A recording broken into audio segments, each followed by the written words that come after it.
আপনি কি জানেন ভারতে এমন এক মন্দির ছিল যেখানে ভগবানের মূর্তি নাকি শূন্যে ভাসত?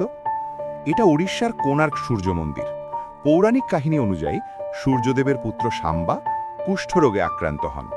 ১২ বছর তপস্যার পর সূর্যদেব তাকে সুস্থ করেন। কৃতজ্ঞতায় সাম্বা এই সূর্য মন্দির নির্মাণ করেন। আবার অনেকের মতে ১৩০০ শতকে রাজা নরসিংহদেব ওয়ান এই মন্দির বানান সূর্যদেবের রথের মতো। ২৪টা পাথরের চাকা, ৭টা ঘোড়া। প্রতিটা চাকা আসলে একটা সূর্য ঘড়ি।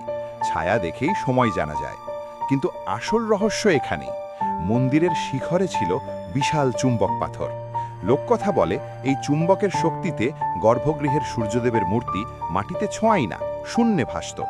পর্তুগিজ নাবিকদের জাহাজের কম্পাস এই চুম্বকের জন্য বিগড়ে যেত।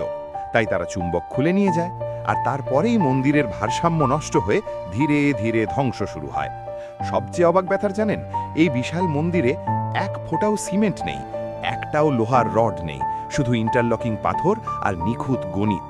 তাহলে প্রশ্ন একটাই, এটা কি শুধু কাহিনী নাকি প্রাচীন ভারতের হারিয়ে যাওয়া বিজ্ঞান? আপনার মতামত কমেন্টে লিখুন, আর এমন রহস্য জানতে ফলো করুন।